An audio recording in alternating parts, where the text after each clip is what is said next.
All right, let's dive into something that's probably bugged you if you've ever used an AI.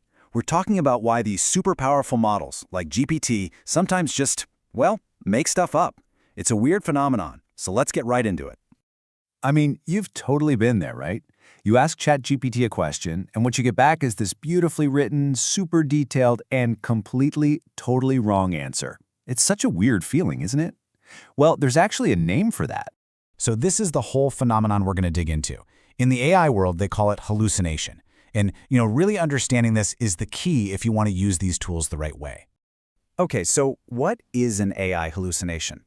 Well, technically, it's when a model spits out wrong information, but presents it like it's a stone-cold fact. And that's the tricky part, right? It's not just that it's wrong, it's the confidence. The AI isn't programmed to say, I'm kind of guessing here. And here's the thing that really trips people up. This isn't a bug. It's not some glitch that developers can just go in and fix with a software update. Nope. This whole hallucination thing, it's actually a feature. It's a side effect baked right into the fundamental design of the model. So if it's not a bug, then what is it? Well, this gets us to the absolute core of the issue. It's all about prediction, not truth. Okay, this is the most important thing you need to get.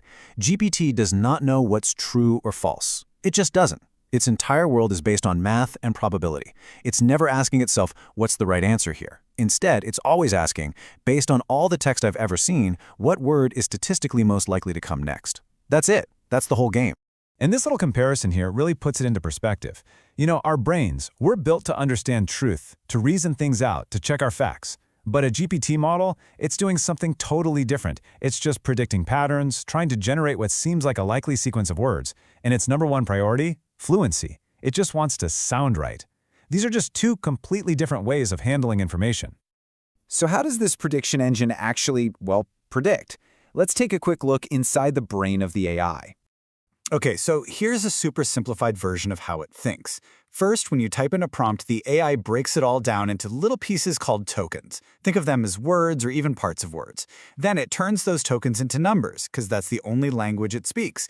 After that, these really complex layers, called transformers, look at all the context and the patterns. And finally, based on all that, it just predicts the single most likely next token.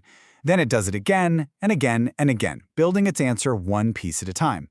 So, as we look at that process, did you notice what's missing? A really, really important step. Yeah, there is no fact-checking step. At no point in that whole sequence does the AI stop and go, hang on, is what I'm about to say actually true? That step it isn't there. It's not part of the design. And right there, that lack of a verification step, that's exactly why these mistakes happen. So let's get into the specifics of why. So it really boils down to a few main things. First, it has no clue about ground truth. That's just a fancy way of saying it's not hooked up to a live, fact-checked database. It only knows what it was trained on, and that data can be old, biased, or just plain wrong. Second, it was trained to sound good, to be fluent, not necessarily to be accurate. So when it runs into a topic it doesn't know much about, its instinct is to fill in the gaps plausibly, not to say, I don't know. And finally, it's just designed to be overconfident. It doesn't really have a mechanism to show doubt. So if you want to boil it all down to one single idea, it's this. The AI is always asking, does this sound right? Not, is this right? And that is a huge, huge difference. Okay, I know this can feel a bit abstract, but don't worry, there's a really simple analogy that makes this whole thing click into place. Just think of it like this. It's basically autocomplete on steroids. Seriously. You know when you're texting and your phone suggests the next word? At its core, that's pretty much what GPT is doing. The only real difference is the scale. It's doing it on this massive, sophisticated level with a brain that's read like a huge chunk of the entire internet. But fundamentally, the job is exactly the same. Just predict the next word in the sentence. So, if you take away just one thing from all of this, let it be this.